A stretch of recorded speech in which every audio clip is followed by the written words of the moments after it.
Mike Gallagher. He represents Wisconsin's 8th District in Congress. By the way, Mike joined the United States Marine Corps the day he graduated from college and served for 7 years on active duty as a counterintelligence, human intelligence officer, and regional affairs officer. That's a mouthful for the Middle East, North Africa.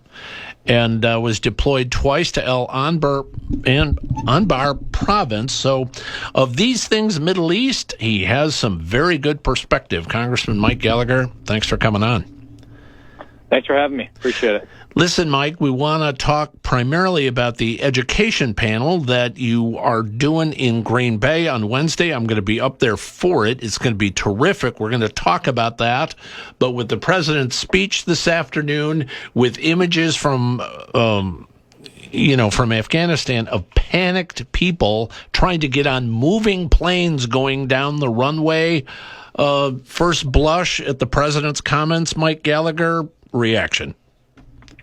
Well, this is not what leadership looks like. This is what a complete dereliction of duty looks like. This is what weakness looks like. And the fact is, Biden's inability to own up to what is clearly a massive intelligence failure, a failure of planning, and his attempt to cast blame on anyone but himself is just, it adds to the ongoing disgrace here. I think reasonable people can disagree about whether we should have a small, enduring force in Afghanistan or whether we need to withdraw. Mm-hmm. But I don't see how anybody can defend the way in which they attempted this withdrawal.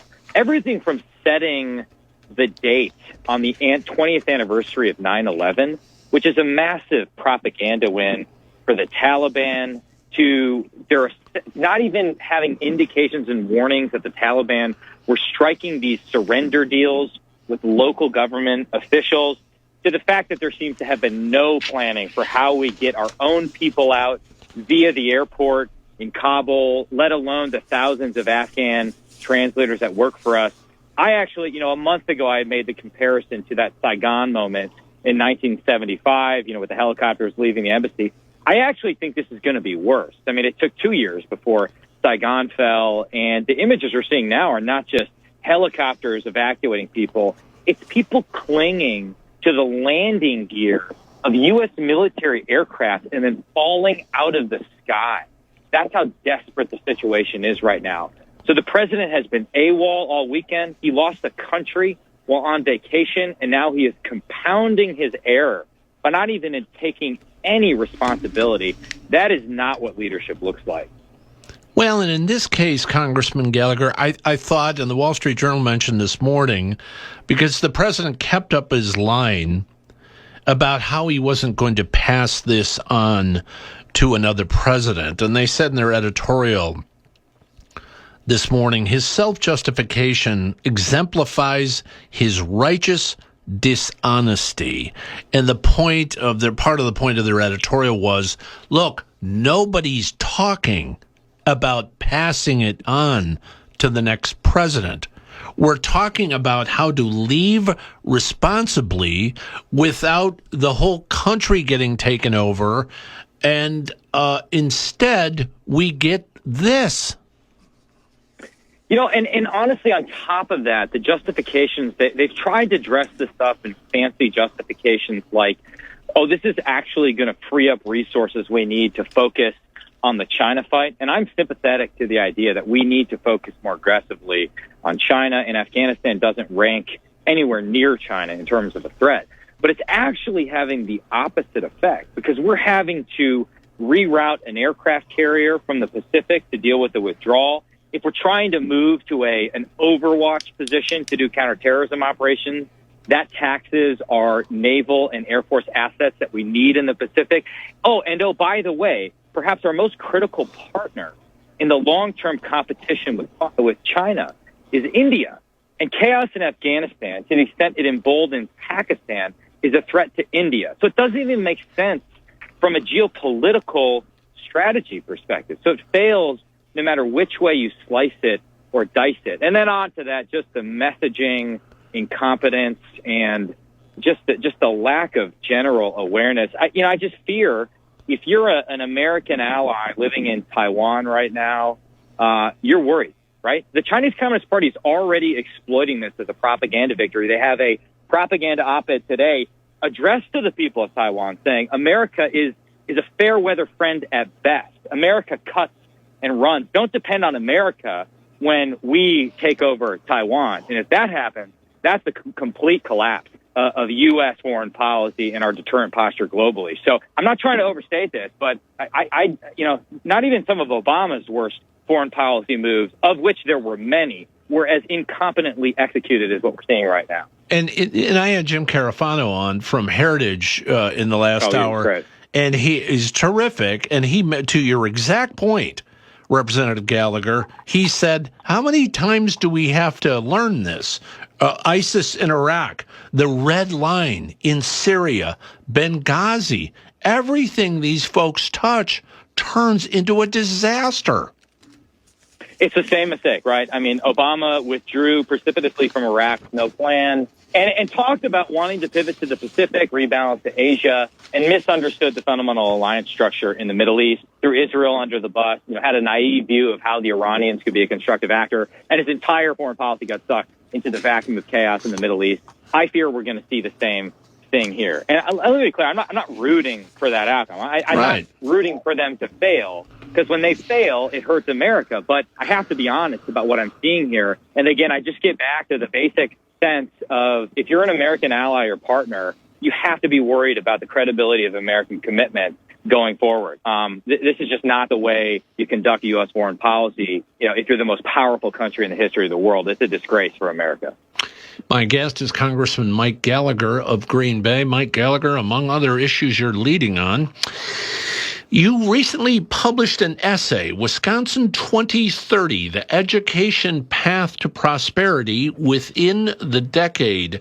Thought-provoking column. It is the subject of a panel in Green Bay, a panel I'll be up for, actually, in Green Bay this Wednesday afternoon. Experts from the Wisconsin Institute for Law and Liberty, WIL, we've had on the show many times, and the American Enterprise Institute, Conservative Education Reform Network. You'll all be together for this panel. First of all, Mike Gallagher, why this column that you did? What message were you trying to get across with this column? Well, it really started a year and a half ago when we started seeing school shutdowns related to the pandemic. Obviously, this was a source of great concern for a lot of parents in my district. And then you add on to that some of the crazy things we're seeing with critical race theory and just general racial tension in Wisconsin that resulted in, major Wisconsin cities being burned to the ground. I started becoming obsessed with educational outcomes in our state and would sort of obsessively Google board exam results for public schools in my district. And really, when you analyze those data, you are faced with an inescapable conclusion, which is that we were once an educational powerhouse, but now our educational system is failing our students. We're increasingly mediocre, and that parallels America's overall decline internationally, where we used to be top in math and reading, and now we are trending towards mediocrity, and communist China is kicking our tail right now. So, I spend a lot of my time focused on military competition, defense competition, but I've come to conclude unless you fix American education and give parents more options and give every student in Wisconsin access to a world-class education, we're just going to be playing catch-up on all the other issues. I think we're failing our students right now. There's much more we can do. And I think as conservatives, we got to do a better job of thinking, okay, cool, we have a great tradition with school choice. How do we build upon that? What's the next evolution of that? How do we not only turbocharge choice, but add some other items to the educational agenda? And I think that's an issue that resonates not just with card-carrying Republicans that come to Lincoln Day dinners, but with just all concerned parents in Wisconsin. So that's why I invested so much time into this, and I'm genuinely curious to get the feedback tomorrow, and I want people to push back. I'm just trying to start a conversation so we can have that comprehensive agenda for Wisconsin, because it's so important. Maybe also add on to the fact that I became a parent for the first time 13 and a half months ago, so that added some urgency to the whole thing. It's important because you mentioned that education to career pipeline, how critical it is to the future of the state. We did go through a huge phase, let's face it, charter schools, school choice, all the good things. They became national models. They became international models. We're at the point for the next step. Yeah. 100%. And I will say on the workforce challenge, every business in my district has said consistently for the 5 years I've been in office that we can't find people. So we'll pay lip service to this idea of, hey, we need to graduate high school seniors that are ready to go right into the workforce. But then I still think we have a lot of cultural resistance to actually making that happen. And parents, when I push them on it, will say, well, my kid's going to a 4-year school. I think we really got to invest heavily in how do we graduate 18-year-olds that are ready to go right into the workforce, that are ready to go into the trades, that can leverage technology to chip away at higher education and don't sort of drown themselves in an ocean of debt in the process. Things get pretty exciting there. And how do we partner with our anchor businesses and industries and some of our manufacturing powerhouses to make that investment in the classroom that solves our workforce challenge in Wisconsin? And that's a key part of this whole thing. Wisconsin Congressman Mike Gallagher, the great thing about this panel, and we appreciate you putting it together, is that everyone can be online and watch it. Am I right? This is correct. And again, I'm not laying this out there to say I have the answer, right. Obey my whims. I want to provoke a debate. I mean, let's figure it out. I mean, this is me spending a year talking to smart people, trying to understand this issue and putting out some ideas. Let's all work together to figure this thing out. Representative Mike Gallagher represents his congressional district, the 8th District, up in the Green Bay area, Upper Fox Valley area. We know you're busy. Appreciate your time today. Thank you very much. Appreciate it.